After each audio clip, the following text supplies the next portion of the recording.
नमस्कार, मैं सरांधा आप सभी दर्शकों का अन्नदाता कार्यक्रम में स्वागत करती हूं। किसान हमारे देश के अन्नदाता हैं और वे ही हमारे देश के भाग्य विधाता हैं। ऐसे ही भारतीय किसानों को खेती बाड़ी से जुड़ी हुई बहुत सी नई लाभकारी जानकारियां देने के लिए हर रोज सुबह हम आपके साथ आते हैं। तो चलिए कार्यक्रम शुरू करने से पहले देखते हैं क्या है आज के अन्नदाता में। कम पानी में ड्रिप मल्चिंग से सब्जियों की खेती करना लाभकारी। बैकयार्ड मुर्गी पालन रोजगार का है बेहतर व्यवसाय।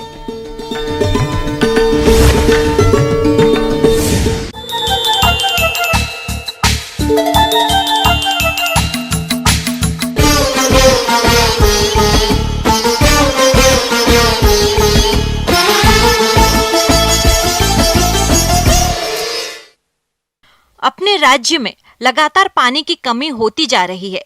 ऐसे में किसानों का रुझान सिंचाई की किफायती तकनीकियों की ओर बढ़ रहा है। आज हम आपको गांव इटावा भोपची जिला जयपुर के किसान राजूलाल यादव से मिलवाने जा रहे हैं, जो कि पानी की किल्लत से जूझ रहे थे, लेकिन अब वे कम पानी में उन्नत तकनीक से खेती करके काफी खुश नजर आ रहे हैं।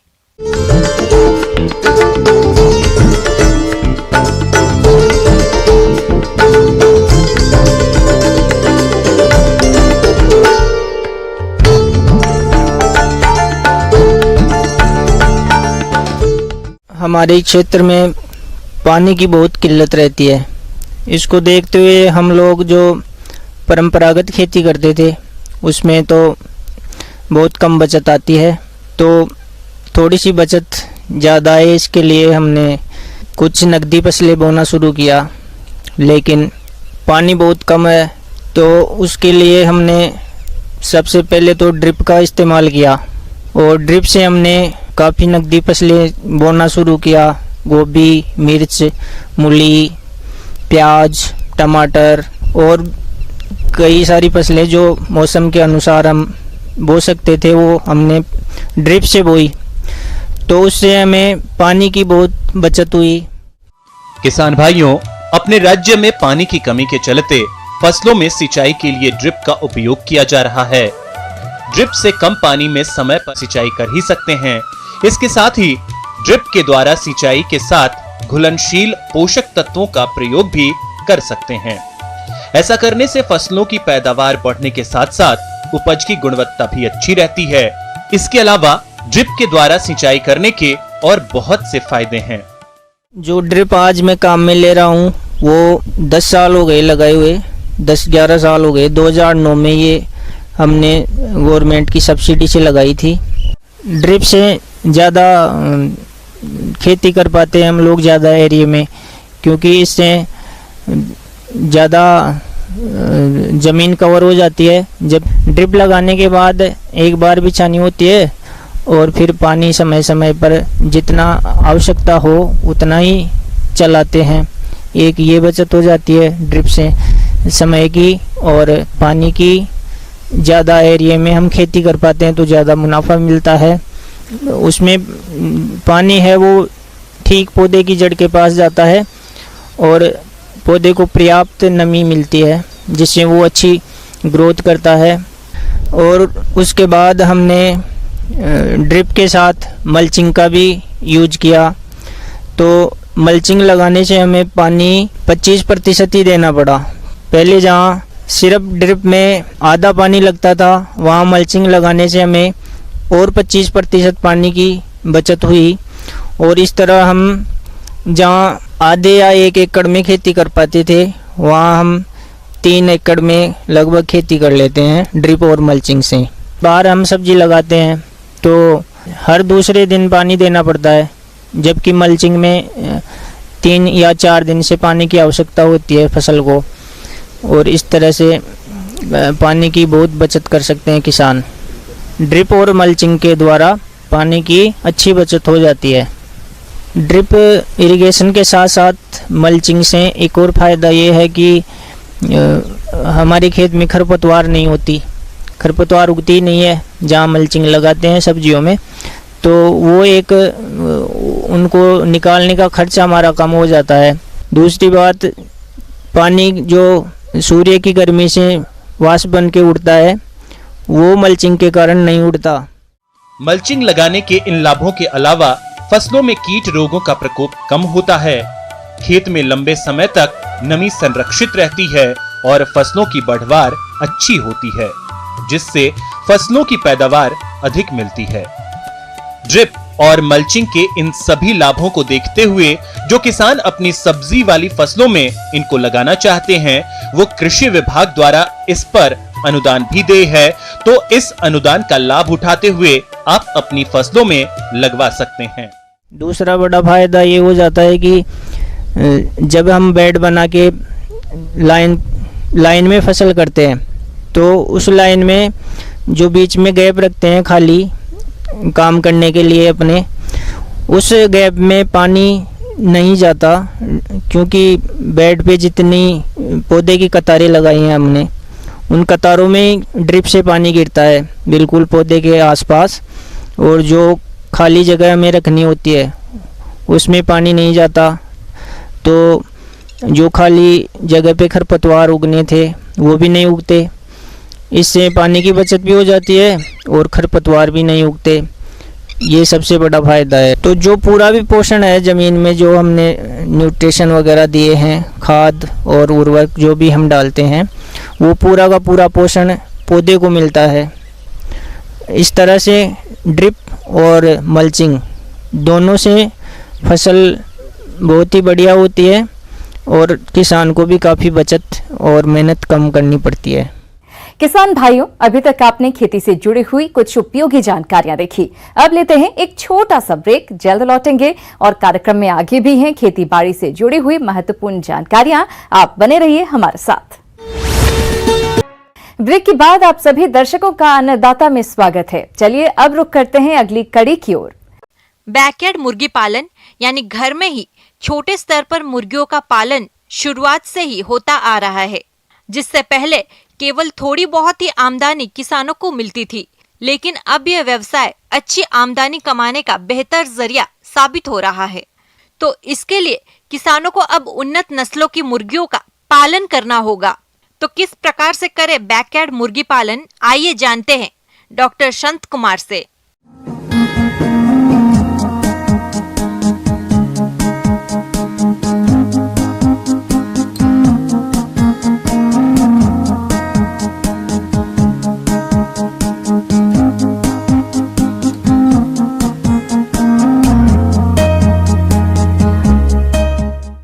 मुर्गी घर घर में पाई जाती है और ये आमदनी का बहुत अच्छा स्रोत है। और ये जो हम लोग प्रकृति से छेड़खानी कर रहे हैं, उसके चलते मौसम का, वर्षा का सब समय बदल गया है, जिसके चलते पानी के अभाव में कभी अतिवृष्टि तो कभी अनिवृष्टि, तो हमारे किसान भाई खेती पर केवल आधारित रह कर नहीं कर सकते हैं। इसलिए खेती के साथ साथ यदि मुर्गी पालन का चलाते हैं, पालन करते हैं, तो उससे उनकी आमदनी काफ़ी बढ़ सकती है। और पाते हैं कि उनकी 90% मुर्गियाँ मर जा रही है। तो 20 मुर्गी होती है, फिर 4 मुर्गी बच जाती है, फिर उनका 20 बढ़ा, फिर 4 हो गया। तो केवल जरूरत है उसको बचाने का, तो उसके लिए उनको 2-3 चीज़ पर ध्यान देना पड़ेगा। वो जो देसी मुर्गी है उसी को रखें। देसी मुर्गी में बहुत से अच्छे गुण भी हैं। ये समझिए कि एक हैचरी मशीन का काम करती है। अब जो हम लोग ये बैकयार्ड पोल्ट्री लाते हैं, तो हमारे किसान भाइयों को काफ़ी परेशानी होती है कि कहाँ से चूजा कर देंगे, कहाँ से ये करेंगे। दूसरी बात है कि देसी मुर्गियाँ, इसमें इम्यूनिटी बहुत काफ़ी होती है, इसमें मरने का संख्या बहुत कम है। वो उसे कुत्ते उत्ते पकड़ लेते हैं उस मुर्गी को, ये भाग जाते हैं, बहुत तेज़ी से भागते हैं। और इसका कीमत बहुत ज़्यादा मिलता है। इसका कीमत माने कि ये करीब 6 महीना 7 महीना पाल करके 300 रुपये में आसानी से मिल जाती है। और उसका डिमांड बहुत काफ़ी है, बहुत से लेने वाले गांव में जा करके लेने वाले, क्योंकि देसी मुर्गियाँ मिल नहीं पा रही है। तो इसलिए हमारे किसान भाइयों को बताना चाहेंगे, जो ग्रामीण क्षेत्र के किसान भाई हैं, हमारे ग्रामीण क्षेत्र में बहुत से बेरोजगार युवक और युवतियाँ भी हैं, जो कि चाहते हैं कि हम बड़े पैमाने पर करें, आमदनी से ज़्यादा प्राप्त करें। इनका आवास जमीन से थोड़ा ऊपर और छायादार जगह पर होना चाहिए एवं स्वच्छ हवा के लिए भी व्यवस्था होनी चाहिए। आवास की लंबाई पूर्व से पश्चिम होने से मुर्गियों को सीधी धूप से बचाया जा सकता है। इस आवास में गेहूं या चावल की सूखी बिछावन हमेशा बिछी होनी चाहिए। तो उसके लिए थोड़ा सा आवास की व्यवस्था करनी पड़ेगी। ये तो हम बताएं आपको, जो कि घूम फिर के रह जाएगा। तो उनको आवास के लिए बहुत ज़्यादा खर्च करने की जरूरत नहीं है। ये एक मुर्गी पर 1 से 1.5 स्क्वायर फीट के हिसाब से जितना उनको मुर्गी रखना है, जगह देना है। घर जो बनावे थोड़ा ऊंची जगह पर बनावे, उसको प्लास्टर कर दे और उस पर जो डीप लीटर होता है उसमें डीप लीटर डाल दें और देसी मुर्गी ही रखें। तो थोड़ा इसमें बहुत ज़्यादा मेहनत की भी जरूरत नहीं है। यदि चाहते हैं कि हमको और ज़्यादा आमदनी करना है तो उसका संख्या बढ़ाते जाएं और आसानी से मुर्गियाँ घूम कर आ जाती है अपना। तो एक तो टीकाकरण कर दें, फिर एक कृमिनाशक का दवा दे दें और तीसरा कि खान पान पर भी थोड़ा सा ध्यान देते हैं। तो ये खान पान पर ध्यान देंगे तो जो बढ़ोतरी होगा, जो हमको 8 महीना में उसका वजन मिलने वाला है, वो वजन हमको 6 महीना में मिल जाएगा। तो जल्दी उनका निकलते रहेगा और उसके लिए हमको बाजार से कोई चीज़ खरीद के देना नहीं है। घर के आसपास जाकर किचन के अवशिष्ट, कीड़े मकोड़े, बीज, खरपतवार आदि खाकर अपना पोषण कर लेते हैं, लेकिन अधिक उत्पादन के लिए इन्हें कुछ अतिरिक्त आहार की आवश्यकता होती है। इसलिए इन चूजों को मक्का, गेहूं, जौ, चावल व 3 से 4 ग्राम मार्बल के छोटे छोटे टुकड़े भी दिए जाने चाहिए, जिससे चूजों में कैल्शियम की कमी न हो सके। और ये बाकी जो देसी मुर्गी है उसको खिलाने पिलाने की बहुत जरूरत नहीं है।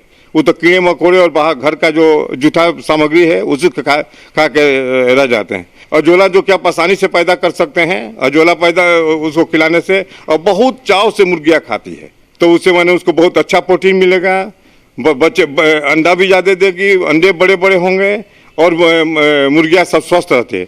एक मुर्गी से ये 4 बार इसका क्लच होता है। एक बार में 12 से 15 अंडे देती हैं मुर्गियाँ। और उसमें हमारे किसान भाई को जो मुर्गी है उस पर करीब उसके साइज के अनुसार से 10 से 12 अंडे जो है उसको रखने माने बच्चा निकालने के लिए। अब बाकी जो एक्स्ट्रा अंडे है उसको अपने घर में इस्तेमाल खाने के लिए कर सकते हैं, क्योंकि उनका भी स्वास्थ्य अच्छा होना चाहिए। और जो 10 से 12 रखते हैं तो मोटा मोटी उससे हम लोग को 80 से 90% चूजे निकलते हैं। फिर उसमें 10% मोर्टलिटी होती है। तो रफली आप कह सकते हैं कि एक बार में करीब 7 से 8 चूजे जो है कि 6-7 महीना के लिए तैयार हो जाते हैं। और ये 4 बार होता है।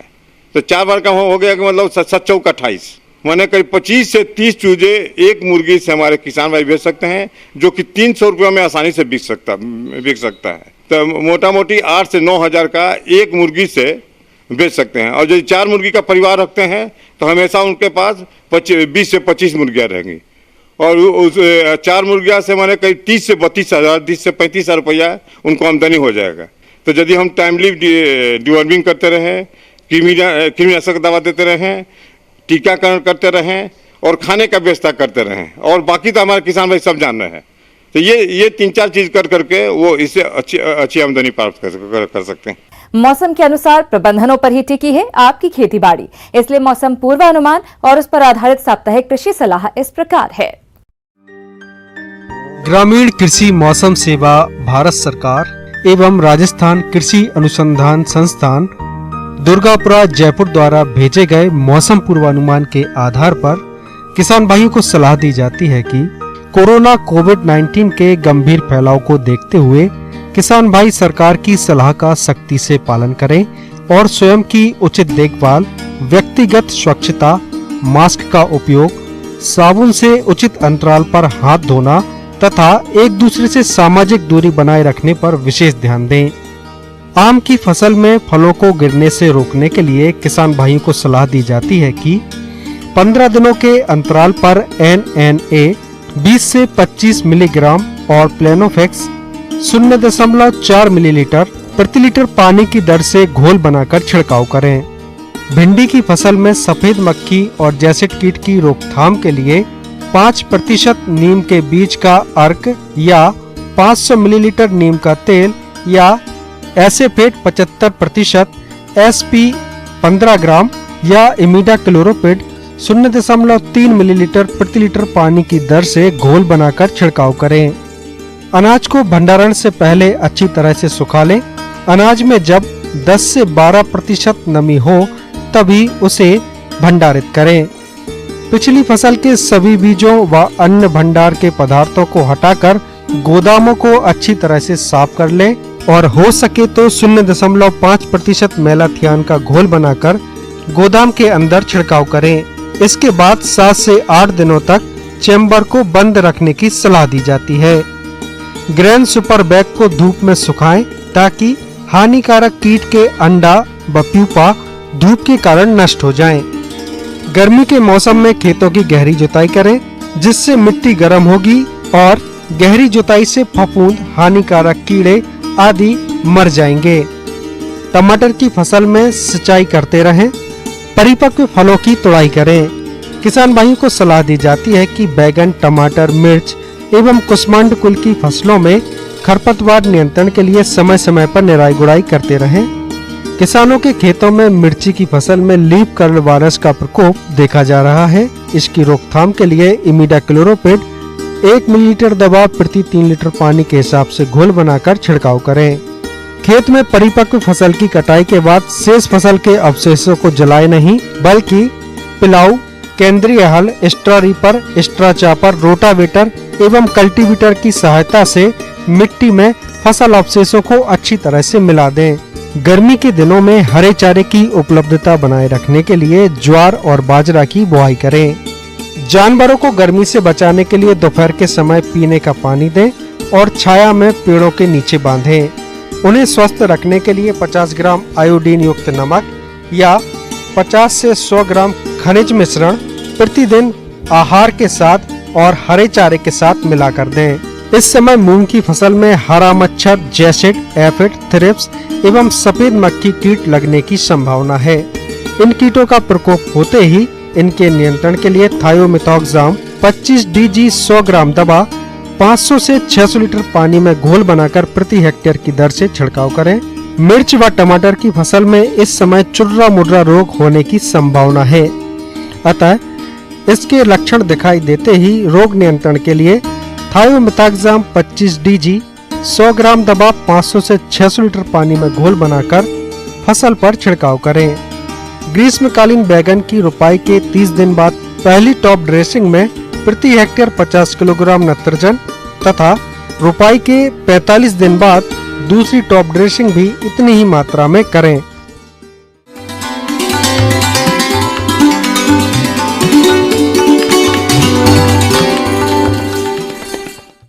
अन्नदाता हेल्पलाइन निःशुल्क फोन संपर्क सेवा के माध्यम से आपके द्वारा पूछे गए प्रश्नों में से 1 या 2 महत्वपूर्ण प्रश्न को हम अपने कार्यक्रम में शामिल करते हैं। इसी के तहत आज का चयनित प्रश्न और उसका जवाब इस प्रकार है।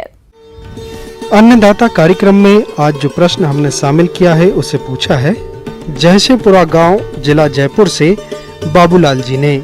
आप सब्जियों में फल मक्खी के नियंत्रण के लिए फेरोमोन ट्रैप किस प्रकार उपयोगी है, इस विषय पर जानकारी चाहते हैं। तो बाबूलाल जी, आपकी जानकारी के लिए देखिए कार्यक्रम का यह अंश।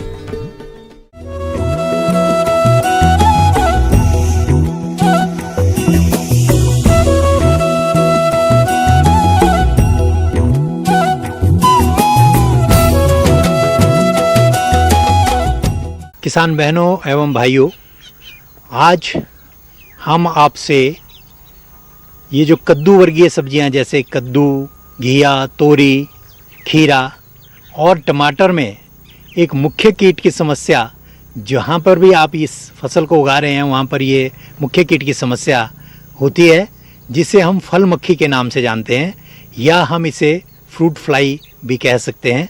ये फल मक्खी सीधा फल के ऊपर आक्रमण करती है। तो जैसे मैंने आपको ये कुकुरबिट्स हैं जो बेल वाली हमारी कद्दू वर्गीय सब्जियां हैं, इनमें ये जब अभी फल थोड़ा सा बना हुआ था और काफ़ी नरम ही होता है, तब ये उसके भीतर अपने अंडे, फल के भीतर अपना ये एक अंग है इसमें, उसको अंदर डालकर फल के भीतर चावल के दाने की तरह सफ़ेद छोटे छोटे अंडे फल के भीतर दे देती है। और उनमें से 4-5 दिन में शिशु निकल कर, जो छोटे से अभी तो 1 mm 2 mm के होगा शुरू में, वो अंदर का गूदा खाना शुरू कर देंगे। और 8-10 दिन में वो 3 अवस्थाएं पार करके जब उनका पेट भर जाएगा तो वो फ्रूट में से बाहर निकलकर ज़मीन में प्रवेश कर जाते हैं और उसमें प्यूपा की अवस्था में परिवर्तित हो जाते हैं। और उसके बाद उसमें से प्यूपा में से फिर से वो मक्खी जो है वो 8-9 दिन के बाद मक्खी निकल जाएगी। और ये जो जीवन चक्र हुआ, अंडे देने से बेसक बना, ये लगभग 1 महीना इसको लगता है और 1 महीने में एक जीवन चक्र पूरा हो जाता है। और जो आपकी क्रॉप्स लगी हैं उनके ऊपर इसका आक्रमण हो जाएगा। ऐसा देखा गया है कि यदि हम कोई भी नियंत्रण का तरीका ना अपनाएं तो कई बार 60, 70, 80% तक भी हमारी जो फसल है वो खराब हो जाएगी।